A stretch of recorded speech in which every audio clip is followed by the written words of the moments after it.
Assalamualaikum warahmatullahi wabarakatuh. Ketemu lagi di Teras Demokrasi. Kali ini bersama Arif Dwi Kusuma Wardana atau sering dipanggil Pangki. Kadang aku keliru Arif Puguh ya. Mas Pangki, selamat malam ya Mas Pangki. Oke Mas Pangki. Mas Pangki kok dipanggil Pangki? Jadi jawaban simpelnya kalau saya tanya sama ibu, karena kakaknya Pongki, jadi adiknya Pangki.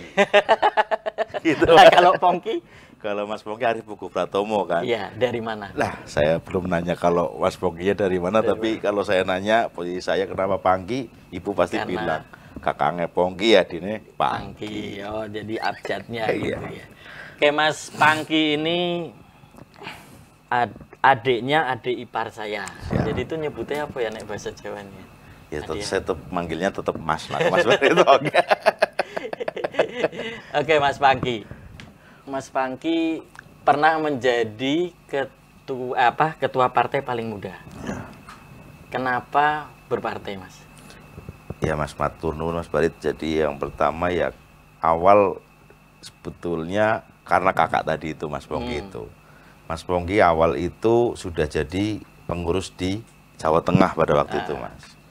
Kemudian dari kecil karena saya memang, beliau mentor lah Mas, termasuk kerjaan, cari duit, semua kan saya banyak belajar dari Mas Pongki dan diajak sama Mas Pongki. Nah, kebetulan Mas Pongki kemudian nyemplung, ya saya diajakin. Jadi awal ya ikut-ikutan Mas sebetulnya Mas. Awalnya gitu. Ikut-ikutan lah sebetulnya gitu. Terus nggak ada misalnya desain memang dari seorang aktivis kemudian di partai sama sekali tidak, atau sebetulnya pas zaman mahasiswa atau? Kalau pas zaman mahasiswa ya normal-normal saja sih Mas, tapi bahwasanya ikut hima gitu saya ikut, cuman ya tidak terlalu tidak terlalu aktif sih. Jadi memang lebih banyak karena peran Mas Pongki. Mas Pongki sebetulnya Mas, dicemplungkan Mas. Dicemplungkan oleh Mas Pongki ya. Dan tapi kenapa Mas Pongki sendiri yang dia terjun di Jawa Tengah tapi tidak terjun di kabupaten gitu?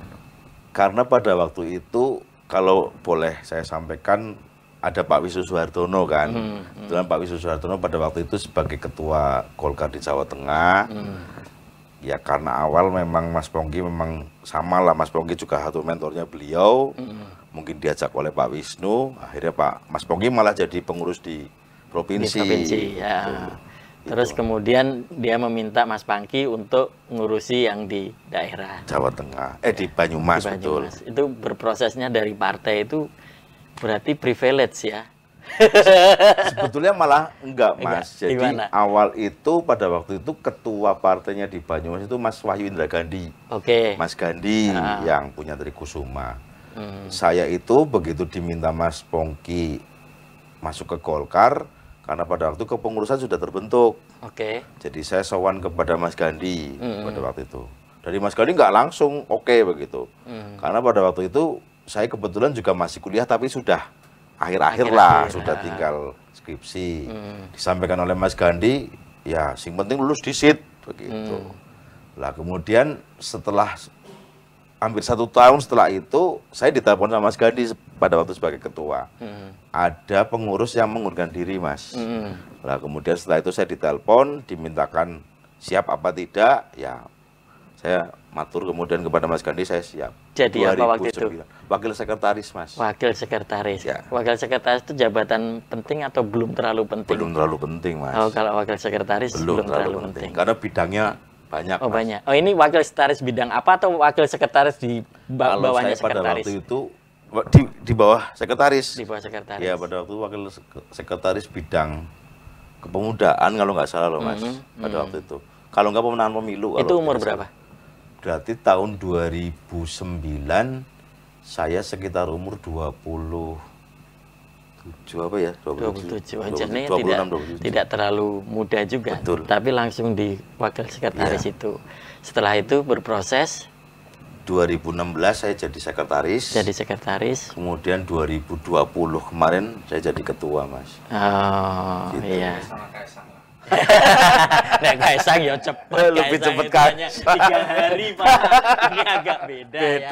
Beda lah, jauh. Berarti ya masih ada jeda sampai Betul. 10 tahun. Kenapa Golkar? Kalau di awal tadi itu Mas, tapi setelah saya berproses, kemudian saya belajar juga di situ, ya Golkar partai paling pengalaman ya Mas ya, karena dari tahun 64, kemudian banyak tokoh-tokoh besar lah. Ya pada waktu itu kan Orde Baru kan Golkar minded, dan alhamdulillah ya bisa mewarnai, dan kecenderungan Golkar kan partai pemerintah. Jadi harapan saya ya ketika kemudian masuk di dalam, karena kita bagian dari pemerintah ya minimal kita bisa memberikan manfaat kan begitu. Nah, pikiran ini. Pikiran saya begitu. Kalau Pak Angki memang nggak ada garis oposisinya ya. Kayaknya enggak sih Mas. Memang garis Golkarnya itu udah dari Mas. awalnya DNA-nya begitu. DNA pemerintah. Beda dengan saya, DNA oposisinya kuat Mas Yudi. Ya, oke. Ya jadi terus menjadi ketua ini masih ada peran dari Mas Pongki atau otomatis Mas? Ya apapun ini beliau mentor Mas. Jadi ya banyak hal yang memang sering kita diskusikan. Karena kan Mas Pongki ya di samping juga secara umur kakak saya, tapi memang pengalaman di soal kepemiluan kan memang dia memang sering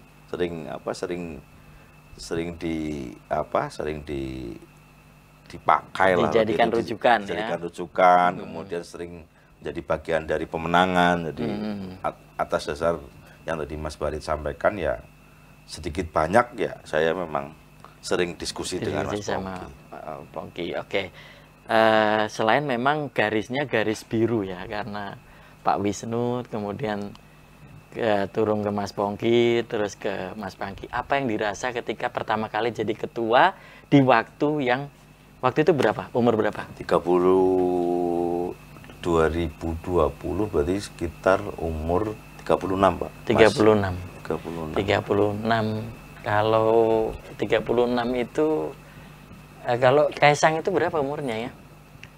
Belum ada 30. Belum ada 2 itu, berarti ngawur kalau itu. Ini 36 sebetulnya sudah relatif matang. Tapi waktu itu di Banyumas memang yang paling muda. Pada waktu itu paling muda Mas. Yang dirasa apa pertama kali? Yang pertama ya pasti tidak menyangka Mas, karena ya tadi itu awal mulanya kecemplungan begitu, tapi 2019 kebetulan saya maju di legislatif, kemudian saya terpilih. Ya di situ ketika kemudian dapat mandat ya bismillah kita jalankan. Walaupun memang ya itu namanya Golkar kan partai yang nun sewu banyak senior ya, memang tidak gampang kemudian mengorkestrasi lah. Ketika hampir sebagian besar pengurus usianya jauh di atas saya Mas begitu. Tapi pelan-pelan ya karena learning by doing, belajar, kemudian ya bisa Mas, insya Allah bisa. Akhirnya bisa seperti sekarang. Kalau sekarang relatif sudah bisa seperti orang tua. Ya mau tidak mau menyesuaikan Mas. Termasuk rambut ya. Rambutnya akhirnya. Iya, akhirnya ikut memutih Mas, karena lingkungannya bersama orang-orang tua Mas. Kalau sekarang umur berapa berarti? Sekarang 40 ya Mas. 40 ya, udah matang harusnya udah matang di dalam berpolitik ya, udah mimpin partai. Pada waktu itu memang kalau saya memandang ya Mas Pangki masih kelihatan muda ya. Saya umur 36 manajer di LPPSL lah, itu masih jauh banget dari politik. Mas Pangki udah mimpin sebuah partai yang besar. Ya, Mas Pangki, apa yang Mas Pangki lakukan sebetulnya dalam konteks di partai? Menurut Mas Pangki ya, dalam konteks partai apa sebetulnya yang Mas Pangki lakukan di partai itu? Sebetulnya kalau partai itu lebih karena kolektif kolegial ya Mas ya, jadi kebijakan dan kewenangannya sebetulnya tidak terlalu absolut Mas. Nah ini juga sebetulnya juga jadi problem saya ketika memang ngurusi partai yang tidak kecil dengan sumber daya yang banyak, besar, sehingga kemudian ya banyak yang kemudian harus dirembuk Mas, tidak bisa kemudian saya jalan sendiri, semua sendiri nggak bisa. Terutama kemudian untuk mengkonsolidasi sampai dengan tingkat bawah itu kan butuh proses yang luar biasa.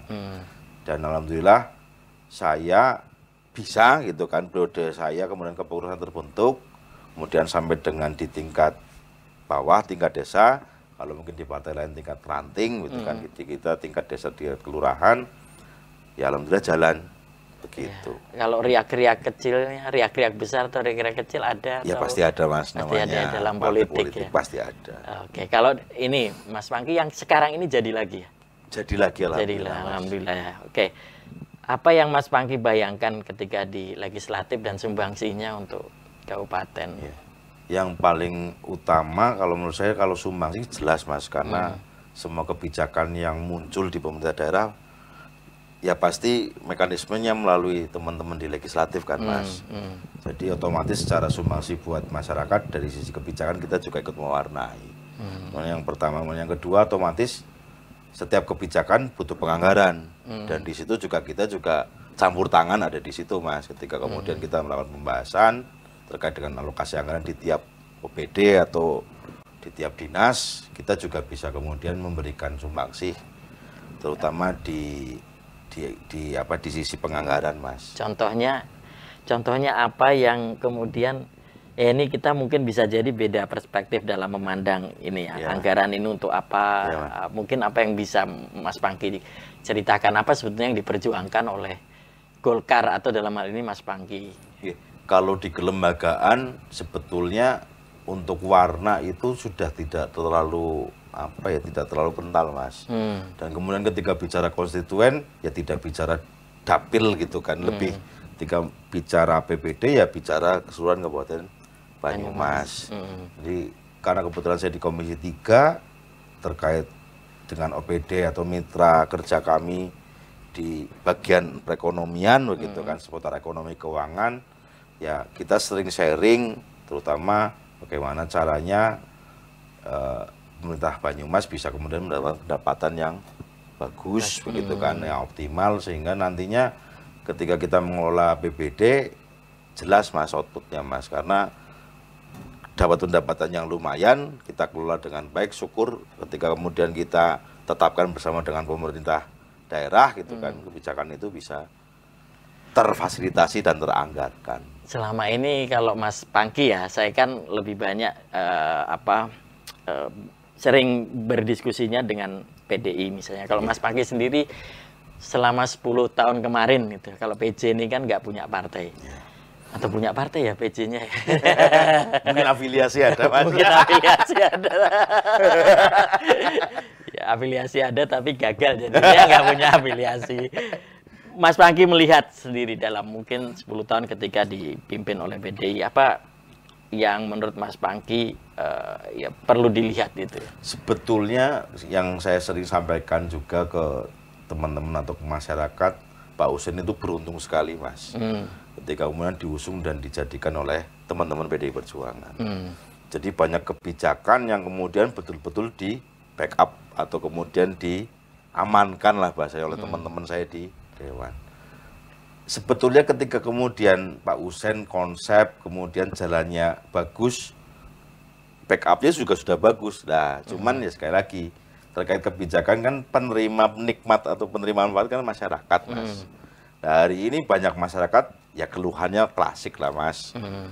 Ya yang 10 tahun yang menurut saya kemudian sebetulnya dengan background Pak Usen, kemudian dengan dukungan politis dari teman PDI, kalau bisa maksimal banyak hal yang bisa contohnya teratasi. Apa itu contoh yang kira-kira menurut Mas Pangky tidak maksimal dan ini sebetulnya perlu dikritik gitu ya? Kalau saya dari kacamata saya Mas, dari pemikiran ini jangan terlalu hati-hati Mas. Jadi kalau dari pemahaman saya ya karena kemarin walaupun tadi disinggung Mas PJ itu tidak punya background partai tapi segala macam, saya diskusi banyak dengan beliau. Jadi yang kemarin rada kurang itu menyentuh di dasar atau fundamen di masyarakat Mas. Misal katakanlah tadi kemiskinan segala macam. Kalau memang benar-benar Pak Usen kemarin memang kemudian mau turun, ada backup dari teman-teman PDI, saya pikir tingkat kemiskinan bisa rendah. Karena hari ini posisi kita dengan Jawa Tengah di nasional juga kita masih di bawah Mas. Iya. Secara tingkat atau ranking kemiskinan kita. Kalau kemarin memang betul-betul Pak Husein memang concern, fokus begitu, sebetulnya bisa 10 tahun bisa rampung, Mas. Apa yang menurut Mas Pangky itu dia harusnya ngelakuin apa?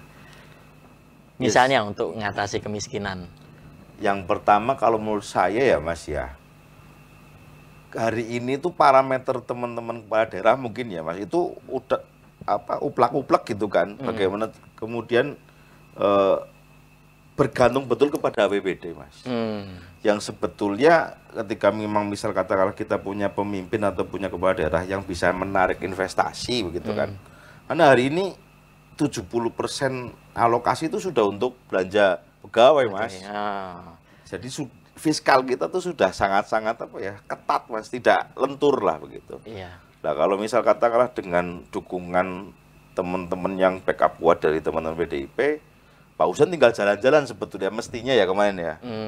Apalagi kemudian di sini juga DPR RI juga PDI kan juga ada dua. Kemudian pas periode kemarin Golkar juga sebenarnya ada 2. Nah, dan teman-teman di Dapil 8 DPR RI kan pasti kan bisa support. Sebetulnya. Jadi kalau bisa dimaksimalkan banyak uang-uang yang beredar tidak dari APBD bisa sih Mas. Itu yang dibayangkan ya. Harapan saya sih begitu gitu. Tapi kalau begitu sekarang kita bicara pilkada karena kan ini bentar lagi. Betul. Mas Pangky nyalon nggak? Sementara ini tidak, Mas. Kenapa? Yang pertama, kalau saya pribadi, saya kan ada di layar paling bawah ya Mas, kabupaten ya Mas ya. Jadi sepanjang saya tidak ada perintah dan tidak ada arahan, ya saya tidak punya kewenangan kemudian untuk saya maju begitu tidak, Mas. Yang pertama itu. Kemudian yang kedua, dari segi usia 40 tahun mungkin menurut Mas Barit sudah pas gitu. Sudah pas. Jadi ketika saya berkaca atau ngukur, kayaknya masih banyak perlu belajar, Mas. Kemudian yang lebih paham dan lebih ngerti persoalan mungkin juga lebih banyak daripada saya, Mas. Itu beneran ya? Atau sebetulnya menyimpan nanti tiba-tiba Kim masuk, Mas Pangky jadi? Hari ini kalau saya kewenangan yang dibebankan kepada saya karena Golkar kan tidak membuka pendaftaran dan penjaringan, Mas. Iya. Jadi komunikasi saya karena hari ini kan 2 poros, ya kita katakan A sama B lah. Jadi yang diperintahkan kepada saya supaya berkomunikasi dengan A maupun dengan B. Tapi dengan A dengan B saya selalu menyampaikan semua kebijakan ada di layar atas. Dan kemudian kalau arahan memang Kim ini harus tetap solid. Kalau garisnya kan sebetulnya Mas Pangky kalau kita lihat Banyumas ya, saya sendiri tidak menyepakati ya, tapi kalau kita lihat Banyumas kan pertarungannya antara keluarga Pak Marjoko dengan keluarga Pak Husein plus PDI. Ini keluarga Pak Marjoko berarti udah nggak main ini 2024. Kalau concern keluarga Pak Marjoko masih lah, masih dalam artian karena ya saya cerita Pak Wisnu Suhartono, secara struktural memang beliau sudah tidak jadi ketua partai di Jawa Tengah. Tapi di sosial kemasyarakatan kebetulan beliau kan jadi ketua seruling Mas. Dan kalau saya selalu koordinasi atau saya selalu diskusi, saya juga selalu matur ke beliau. Ya saya butuh beliau juga untuk tetap sumbangsi lah, untuk tetap ikut berperan di pemilu kada khususnya Mas. Gitu. Berperannya kayak kalau Pak Wisnu dari dulu mah berperannya di luar aja. Atau mau masuk? Ya kalau di luar pun nggak masalah, yang penting ikut mikir, minimal ikut memikirkan lah Mas. Gitu. Karena ya apapun beliau ya pengalamannya juga banyak. Mas. Tapi nggak ada maksudnya sekarang ini niatan Pak Wisnu misalnya untuk mencalonkan diri. Apa Pak Marjoko masih? Oh, Pak Marjoko sudah terlalu sepuh. Udah jangan ditarik-tarik, Pak. Jangan ditarik-tarik. Kasihan. Kasihan. Kalau Pak Wisnu masih. Pak Wisnu juga kalau di jabatan publik juga kayaknya tidak berminat juga sih, Mas. Mas Pangky? Mas Pangky juga sama ini, Mas. Sudah mulai rada mulai ngurangi aktivitas politik. Ya. Cuman karena saya sebagai adik sering nyenggol, jadi ya beliau mau lah. Tapi mungkin kalau disuruh turun atau terus sudah tidak mau sih Mas. Nggak mau ya. Ini karena ini sebetulnya satu hal yang agak fenomenal di 2024, keterlibatan keluarga Pak Marjoko itu nggak terlihat ya. Atau karena suara Golkar turun? Suara Golkar turun mungkin persoalan yang lain ya Mas. Jadi sedikit juga bisa menyampaikan pemilu kemarin memang pemilu yang luar biasa Mas. Jadi hampir semua partai politik mappingnya itu dengan realisasi itu berbeda Mas. Gitu kan. Terutama kita bicara Golkar Mas. Karena memang dengan sistem proporsional terbuka kan mau tidak mau kan figur di masing-masing dapil kan menjadi penentu ya Mas ya. Ketika kemarin kemudian saya dimandati sebagai ketua partai, kalau memang tadi saya sampaikan saya kemudian otoriter begitu kan, semau gue gitu kan, ya saya mungkin bisa menaruh mungkin figur-figur yang kuat di masing-masing dapil. Tapi saya juga sudah menyampaikan ke ketua provinsi maupun ke DPP, memang saya ajak bicara teman-teman petahana dan incumbent, dan rata-rata teman-teman petahana ya yang penting jadi, kemudian dengan konsekuensi ya otomatis tidak ada figur yang kemudian ini kan pilihan saya, memang saya yang bertanggung jawab Mas, tapi saya memilih jalan seperti itu ya karena saya meyakini 6 ini bakal jadi lagi karena punya kapasitas, kemudian apalagi incumbent masih menjabat, tapi ya masyarakat mungkin lain ya, kemudian pergerakan teman-teman juga ya mungkin di masing-masing wilayah mungkin berbeda-beda Mas. Dan kebetulan juga saya juga maju. Jadi mungkin fokus saya mungkin ke diri juga ya. Iya. Berarti sekarang 5 ya. Sekarang 5 Mas. Tapi 5 dulu juga 6 kan ya. 6 untuk nyari 4 kan bisa juga terjadi ya waktu itu. Artinya sebetulnya memang spirit untuk apa ya? Saya melihatnya secara bisa diklarifikasi. Saya melihatnya memang tidak cawe-cawe lagi keluarga Pak Mardjoko itu. Kalau kemarin memang tidak cawe-cawe Mas. Kalau ke partainya ya tidak cawe-cawe. Begitu Pak Wisnu kemudian sudah tidak menjadi ketua, memang secara direct memang beliau memang tidak cawe-cawe. Beliau cuman ya sering saya mintakan masukan, sering sharing. Tapi keterlibatan langsung untuk kemudian ikut di partai tidak sih Mas. Sudah enggak. Tapi pemilu kada juga enggak ya. Hari ini pemilu kada saya sering memaksa untuk cawe-cawe Mas. Karena bicaranya sudah bukan partai tapi bicara untuk kepentingan masyarakat. Oke. Kalau Mas Pangki ngelihat kondisi sekarang, tadi Mas Pangki bilang poros A dan poros B. Ini memang ada porosnya memang terbagi 2 itu terlihat oleh Mas Pangki, atau sebetulnya Mas Pangki juga masih mungkin nggak sih Mas Pangki itu ke PDI? Jadi kalau melihat kondisi sekarang karena semuanya turun dari atas ya Mas, semua kemungkinan masih ada Mas. Karena hari ini kan semua partai bergantung dengan rekomendasi di DPP Mas.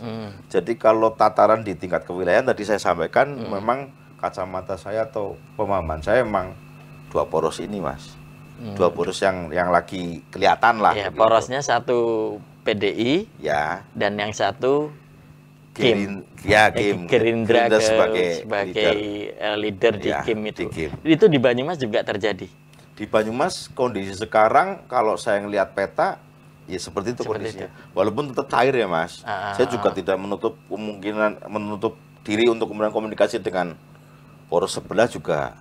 Kita tetap komunikasi karena keseharian saya ketemu semua Mas di Dewan. Jadi ya sangat-sangat cair lah. Dan belum ada itu misalnya agak mengeras di Kim sendiri siapa, kemudian di partai ini siapa, itu sudah masing-masing. Ini politik ya Mas, saya juga belajar bahwasanya hari ini buat saya klaim di wilayah belum kemudian jadi arah atau jadi penentu pasti si A. Menurut saya tidak. Agak berbeda dengan yang dulu. Betul. Jadi hari ini memang kekuasaan dan kewenangan DPP atau pusat memang sangat-sangat besar. Dan itu mengunci Mas betul ya. Sehingga hari ini yang muncul dan mencuat mungkin di tepi-tepi jalan, di pinggir jalan juga belum tentu juga. Belum tentu. Menurut saya loh ya Mas. Karena mekanisme di Golkar itu jelas tuntas Mas. Tuntunan dari atas. Kalau Golkar begitu. Betul. Kalau dulu kenapa bisa? Berarti dulu sudah clear Pak Mardjoko ke atasnya itu sudah clear, atau kenapa sekarang berbeda sekali? Berbeda dulu dan sekarang. Yang pertama tadi saya sampaikan, kewenangan DPP besar. Kemudian di internal Golkar juga sudah ada instruksi bahwasannya semua kebijakan atau keputusan ada di ranah DPP. Dan sifat saya sebagai ketua hanya menginformasikan dan melaporkan, Mas. Nggak bisa. Untuk membuat pertimbangan kepada DPP. Kalau yang dulu berbeda mungkin ya, Mas, ya, zaman Pak Marjoko. Di samping Pak Marjoko secara kepopularitasan dan kemudian secara elektabilitas mungkin sudah banyak yang mengenal yang pertama itu. Kemudian juga ada faktor Pak Wisnu pada waktu itu karena masih jadi DPD, ketua DPD Partai DPD, Golkar Jawa Tengah. Jadi sehingga kemudian kalau bicara internal kami ya perbedaannya sangat jauh, Mas, ketika sekarang dengan yang dulu. Tidak sekedar geopolitiknya memang mengendaki, bacaan saya memang kayak sekarang tuh tiba-tiba Gerindra bisa dimanapun ya, betul, dimanapun betul, dia kayak bisa harus sama berkoalisi sama Gerindra, betul, atau Gerindra mimpin koalisi. Betul. Tapi memang kalau secara kursi dia ya. Kalau kursi hari ini belum bisa kalau sendiri, Mas. Ya. Karena Gerindra itu 7 kursi. 7 kursi. Tapi nomor 3 berarti dia kan? Nomor 3 setelah PDI, PKB, Gerindra. Nah, kalau PKB? Kalau PKB hari ini update yang bisa kami sampaikan, PKB untuk surat tugas atau rekomendasi memang sudah kepada Pak Dewo dengan Bu Lintarti. Ya, kami hormati itu, walaupun juga di dalam ketika di internal teman-teman PKB juga banyak yang kemudian menganggap itu belum final.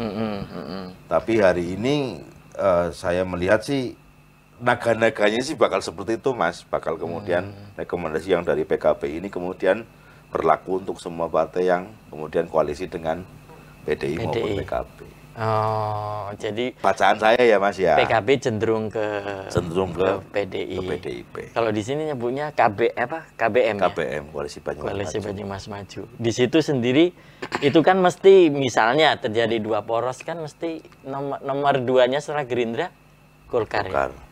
Emang nggak nyiapin, Mas? Itu, Mas, kita itu yang pertama karena dari awal instruksinya kita tidak membuka penjaringan dan pendaftaran, Mas. Jadi ketika kemudian sebetulnya kita menyiapkan, sorry Mas Bari, jadi di awal memang kita supaya menginginkan nama untuk mendapatkan surat tugas atau diberikan kewenangan untuk menjadi bakal calon baik bupati maupun wakil bupati. Turun pada waktu itu kepada Pak Supangkat memang, Mas. Tapi begitu berjalan, seiring berjalannya waktu, beliau kemudian tidak berkenan lah. Kemudian mengembalikan surat tugas itu dan menyatakan mundur dari pencalonan. Kenapa ke Pak Pangkat? Saya karena dapat perintah kemudian untuk merekomendasikan atau memberi nama, saya melalui mekanisme internal kita rapat pleno, disepakati padahal sebetulnya nama Pak Pangkat. Tapi Pak Pangkatnya sendiri tidak mau. Itu karena ini ya, kayaknya sekarang pencalegan tuh pengaruh banget ya. Betul. Duitnya habis-habisan, akhirnya mau nyalon bupati juga kayak berat banget. Kemudian yang kedua harus mundur, Mas. Harus mundur ya. Itu yang ya betul, itu yang mungkin memberatkan teman-teman juga. Kalau nggak mundur mungkin ya gas. Beda juga, Mas. Termasuk Mas Pangki. Kalau saya kalau nggak ada perintah ya tetap nggak gas, Mas. Tetap rem aja, Mas. Oke, Mas Pangki membaca di PDI, membaca aja gimana menurut Mas Pangki? Hari ini ya partai paling siap ya bisa kita katakan memang PDIP, Mas. Dari animo, kemudian sudah melakukan pembukaan dan pendaftaran, dari calon yang kemudian mendaftar, mengembangkan formulir, dari mesin, dari struktural, dari kesiapan, saya rasa memang PDI yang hari ini memang paling siap untuk menghadapi perhelatan pilkada, Mas. Pendekarnya banyak, Mas. Pendekarnya banyak. Ya, saya juga agak heran itu ternyata pendekarnya banyak di PDI ya. Betul. Gerindra hanya Mas Imanda, PKB hanya Bu Lin, ya. Betul. Golkar tidak ada, tidak ada lah. Belum memunculkan. Apalagi PKS kok nggak muncul ya? PKS kenapa? Juga tidak, Mas. Mungkin karena kemarin heavy sekali di Pileg dan PKS. Kita apresiasi PKS hampir di semua kabupaten di Jawa Tengah mengalami peningkatan, Mas. Sekarang mereka 6 ya, di atas Golkar malah ya. Tapi mereka nggak kelihatan tinggi kita, tapi secara konversi ke kursi memang PKS bisa 6 kursi. PKS bisa 6 kursi suara. Itu biasa nanti kalau pimpinan Pimpinan tergantung PKS kursi. 6 kursi. 6 kursi ya. Oh, jadi fraksinya dipimpin salah satunya oleh PKS ya. Ya, jadi kolektif berarti ketua DPRD-nya dari PDIP, wakil berarti dari PKB, Gerindra sama PKS. Kalau Golkar Golkar ya alat kelengkapan paling, Mas. Tapi di pimpinan nggak dapat. Nggak dapat. Ya. Tapi ikut fraksinya sendiri. Bisa. Karena 4 kursi kan Mas, syarat di itunya. Atau kursi. Golkar bareng siapa? Sementara ini sih kita mau sendirian saja. Sendirian aja. Ya. Nggak ngajak nyawel lainnya juga enggak ya. Iya ini kalau ini masalahnya Mas Pangky soft gitu. Jadi kayaknya pelan-pelan ya. Oke. Kalau terkait sebetulnya masih kita ke pilkada. Kalau kemungkinan lain ada terobosan. Kira-kira kalau Mas Pangky bayangkan terobosan untuk pemimpin di Banyumas itu kayak apa? Yang jelas PR besar ya kita harus bisa mengelola APBD ini dengan baik Mas, karena setelah saya nyemplung ya memang kalau APBD-nya bener ngelola sehat ya imbasnya kebermanfaatan ke masyarakat juga jelas dan nyata begitu loh Mas. Itu yang pertama. Kemudian yang kedua ya pemimpin ya memang harus mau mikir betulan Mas, harus memang benar-benar memang mendharma baktikan jiwa dan raga dan pemikirannya memang untuk kepentingan masyarakat banyak di masyarakat di Banyumas. Kalau hanya cuman mau saja kemudian kasihan masyarakatnya kalau menurut saya Mas. Dan sekarang ada nggak penglihatan Mas Pangky?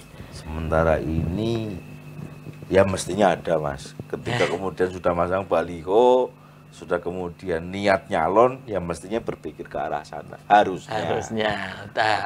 Penglihatan Mas Pangky secara pribadi. Harusnya kita bisa dapat yang lebih sih Mas. Bisa dapat yang lebih. Keinginannya dari semua yang ada ya. Ada yang harusnya bisa, tapi mungkin karena tidak muncul dan mungkin ya karena politik kita seperti ini Mas. Jadi sebetulnya tidak memuaskan juga ya, atau belum memuaskan juga dari calon-calon yang ada ya. Sementara ini ya kalau dari kacamata saya belum Mas. Belum memuaskan. Tapi nggak nyari gitu. Mas Pangky kan ada kesempatan untuk mencari untuk mencari calon yang menurutnya lebih ideal ketimbang posisi sekarang.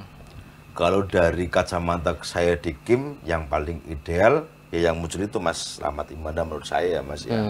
Karena idealnya buat kami ya dari sisi pengalaman, karena 4 kali jadi anggota dewan otomatis ya punya pengalaman lah Mas. Di antara stok-stok ya, karena kita bicara stok ya Mas.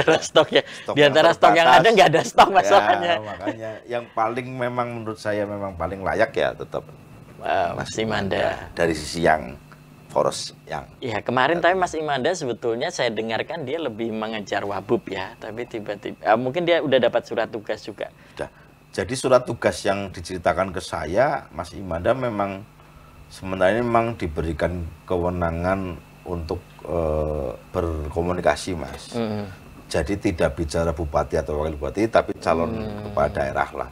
Ya nanti perkembangan komunikasi antar partai, kemudian turun rekom hasilnya seperti apa ya kita belum tahu. Oh tidak sampai ke pribadi bahwa Mas Imanda ini untuk bupati. Bupati wakil bupati Mas. Bupati wakil bupati. Bupati strip wakil bupati. Ya karena komunikasi tergantung komunikasi juga antar partai ini sehingga kemudian memformulasikan misal katakanlah Mas Imanda di bupati ya bisa-bisa saja tergantung nanti bagaimana kemudian yang ngumpul di koalisi ini tuh partainya mana saja. Kalau saya agak nakal, kalau Mas Pangky ditawarin wakil bupati sama calon dari PDI. Hari ini ya kayaknya nggak mungkin sudah. Loh, kan bisa mungkin. Saya dulu itu punya kehendak mau macam itu loh sebetulnya, menyatukan PDI dan Golkar.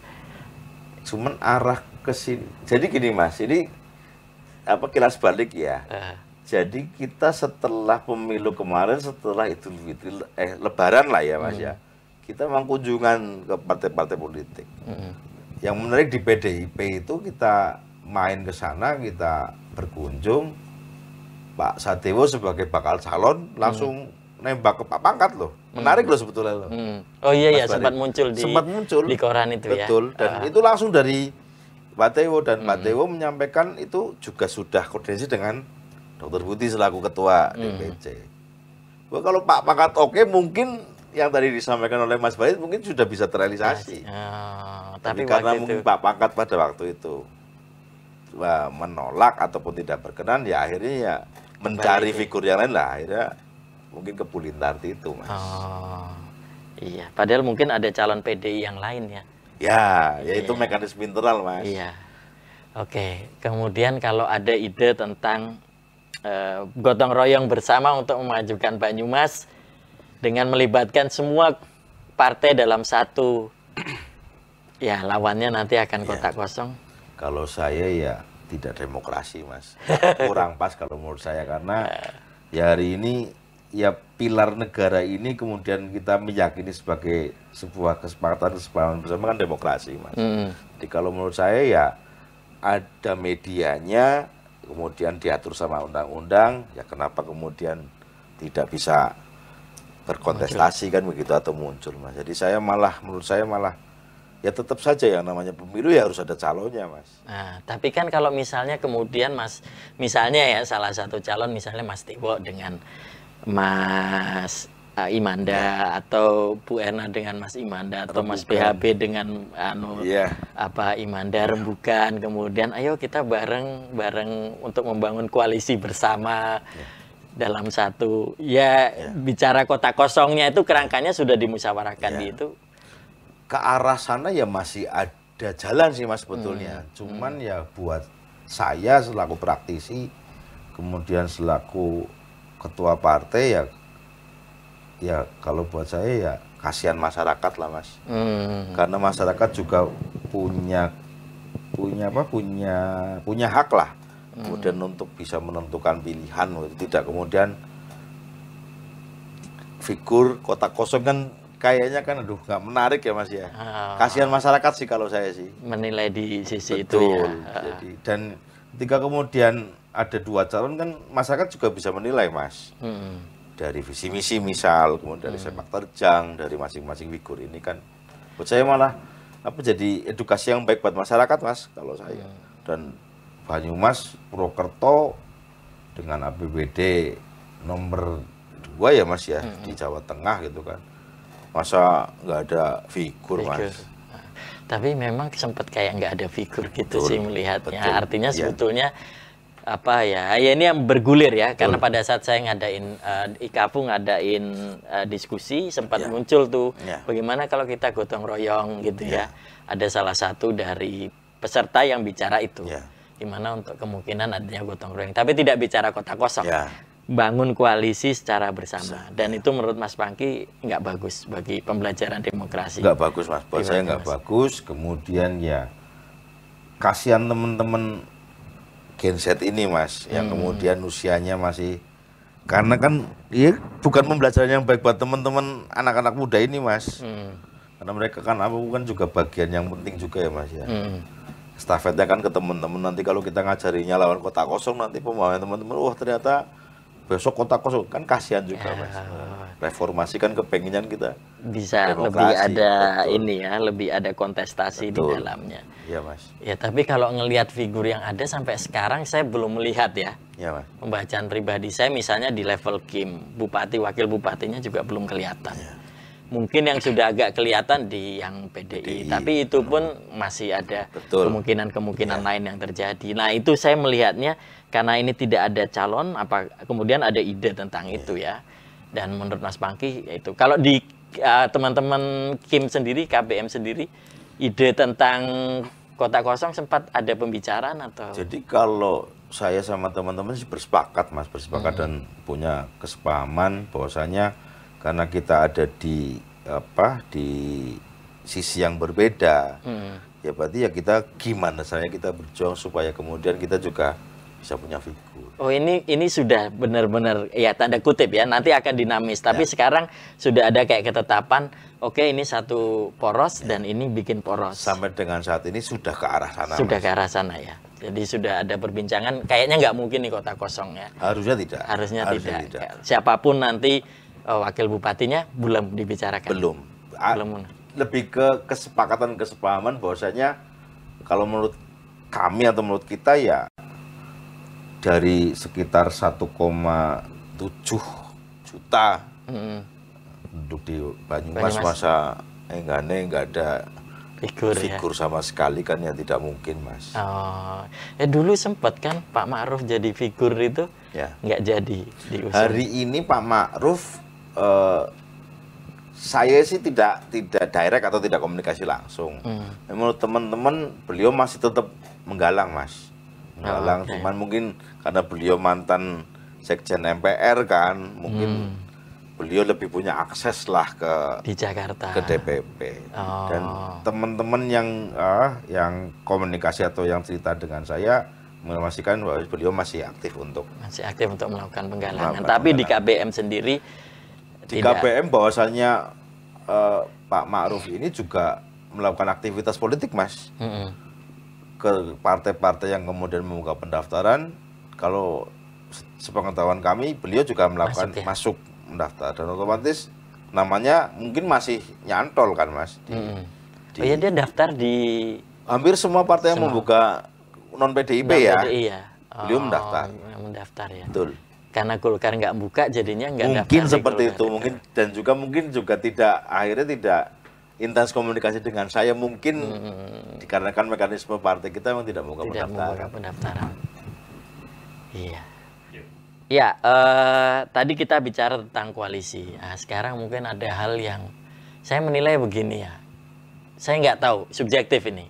Semenjak saya dulu sering mensupport atau berada di belakang untuk mengkritik Dewan agar dia mengkritik pemerintahan pada saat Pak Marjoko. Yeah. Dan semenjak ya dalam tanda kutip saya cenderung banyak untuk mensupport di pemerintahan. Kemudian saya melihat Dewan tuh, saya nggak tahu ini subjektif. Saya melihat Dewan tidak muncul di media, Dewan tidak melakukan kritik, Dewan jarang berinisiatif. Ya setidaknya saya nanya juga ke teman-teman, kok sekarang jarang sih Dewan yang ngomong di media, melakukan kritik, apa kebanyakan kunker, apa kebanyakan reses. Itu zamannya ya sudah agak buruk-buruk tuh zamannya Mas Juli itu kunker baik, reses baik kayak orang anak aktivitas lain. Menurut Mas Mangki sendiri bener nggak sih penglihatanku ya, mohon maaf karena nggak ada yang muncul figur di Dewan itu. Jadi gini Mas, kalau bicara tadi menarik ya Mas Barit melakukan mencermati bahwa saya Dewan sekarang seperti yang disampaikan oleh Mas Barit.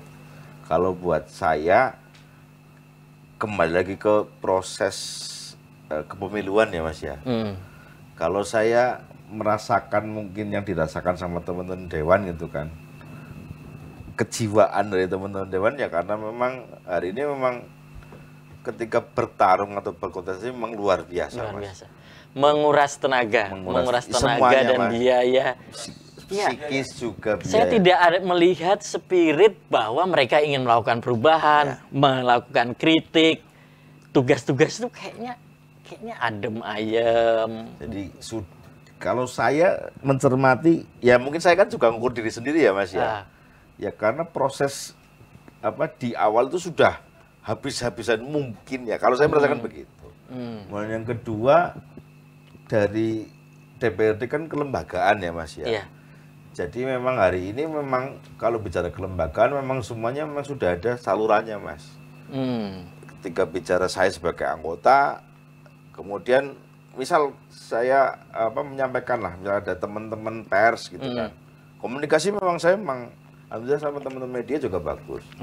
Cuman ketika kemudian saya, Mas ini rilis misal katakanlah, saya selalu bilang, karena kelembagaan kita terbungkus oleh kelembagaan, saya sampaikan, kayaknya lebih layak adalah pimpinan, entah itu misal katakanlah komisi, atau pimpinan secara kelembagaan. Jadi secara kami gitu, apalagi saya di Golkar, saya cenderung begitu Mas. Loh, itu memang ada mekanisme atau aturan baru terkait itu. Saya kira dulu banyak orang-orang partai yang orang-orang legislatif yang kemudian juga bersuara secara pribadi gitu. Tapi sekarang saya tidak melihat tuh benar-benar kayak nggak ada gitu orang yang berani bersuara. Siapapun itu ya dari partai manapun. Misalnya Mas Pangky bicara bahwa itu harus pimpinan sebetulnya yang lebih ini. Kita berbicara, tapi kemudian kita menyampaikan, misal katakanlah ke yang menanyakan ke kita gitu kan. Kalau misal katakanlah dikeluarkan, tapi ya saya tetap harus. Kalau Golkar kan seperti, kalau kami loh ya Mas ya. Bahwa kita aktif saja, kita masih insya Allah kita masih jalan lah. Ketika kemudian kita di internal, kemudian kita ketemu dengan OPD, kita insya Allah tetap concern dan tetap kritis. Cuma bedanya pada waktu dulu mungkin keluar di media. Kalau sekarang, kalau di saya selalu menyampaikan bahwasanya kalau ketua oke atau pimpinan oke, baru keluar. Boleh. Gitu. Termasuk yang lain. Kalau yang lain saya nggak ngerti, tapi kalau saya bicara di kepartean saya sih begitu. Kalau ya sekarang tidak ada tokoh yang saya lihat yang berasal dari legislatif yang mereka berani bicara. Saya nggak tahu apakah karena memang selama 10 tahun itu kan bupatinya dari PDI dan kemudian ininya dari PDI dan suara PDI mayoritas sehingga kemudian tidak muncul.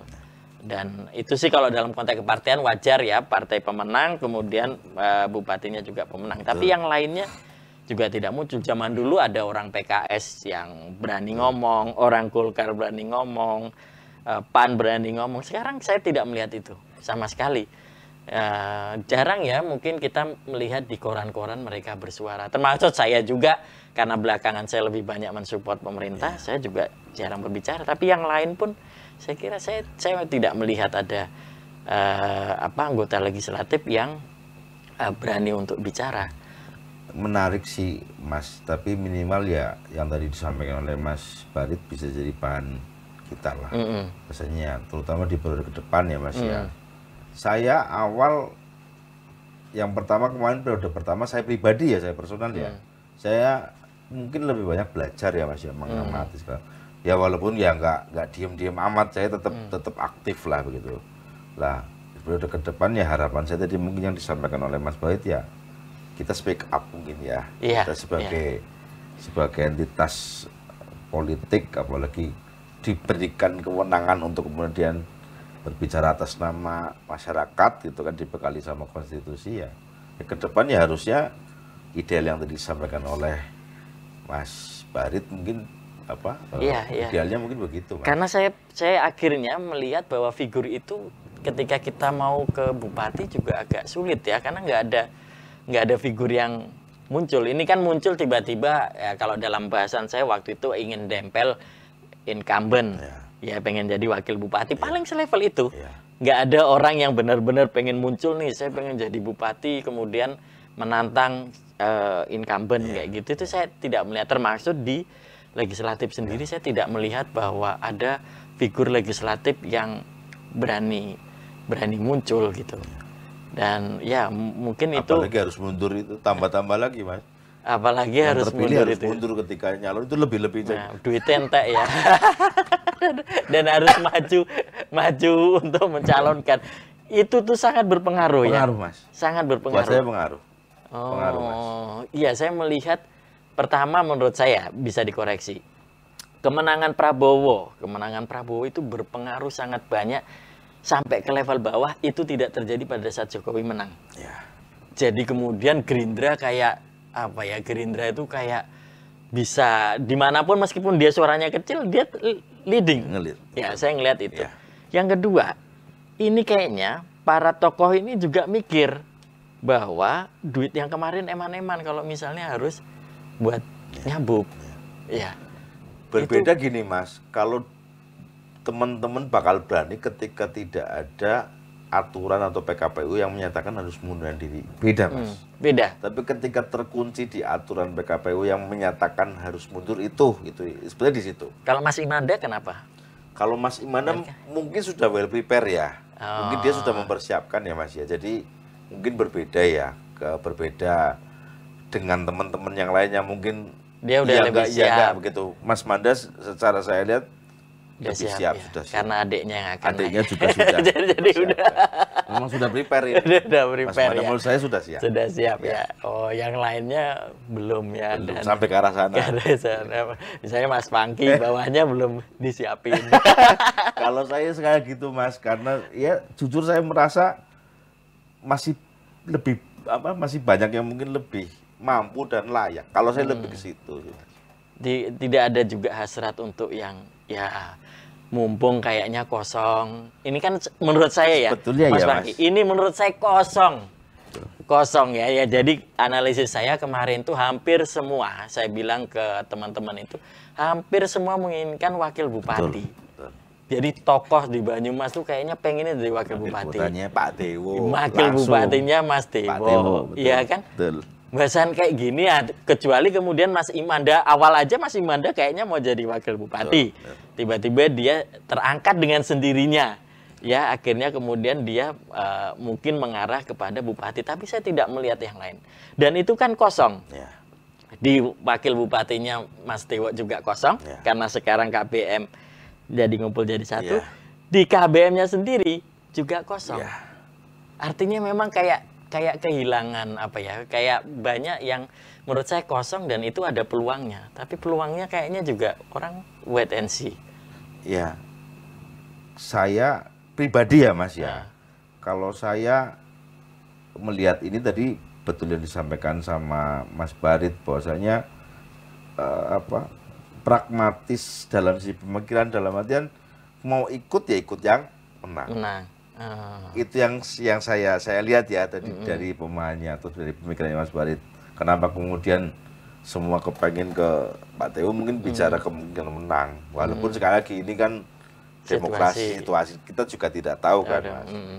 Tapi bagi saya pribadi begitu kan, betul Mas bahwasanya ini sebenarnya peluang ketika muncul nama-nama yang mungkin baru, moga-moga baru yang memang berminat mungkin, kemudian yang mungkin punya pemahaman atau punya pemikiran yang bagus lah untuk kemudian membangun Banyumas ke depan. Karena masyarakat hari ini sebetulnya berhak dan layak untuk mendapatkan pemimpin yang memang bisa benar-benar memperjuangkan harapan masyarakat, Mas. Buat saya begitu, Mas. Iya, itu karena kosong banget itu. Betul. Di sisi KBM saya ngelihat kosong. Sebetulnya mungkin ya kalau mau, ya meskipun saya tidak terlalu setuju ya, ini kan kayak selama 3 periode ini kan bukan gantian, bloknya Pak Marjoko, lawannya bloknya Pak Husein, dan ini mungkin itu sih harus dihentikan ya menurut saya, karena nanti takutnya balik lagi pertarungannya Pak Marjoko sama ini. Sama kampret.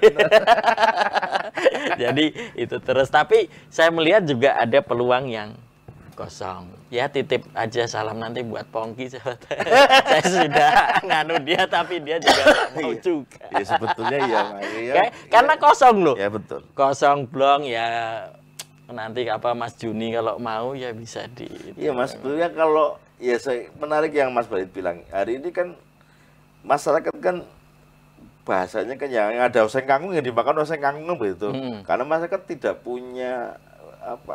punya pembanding atau tidak punya banyak pilihan, Mas.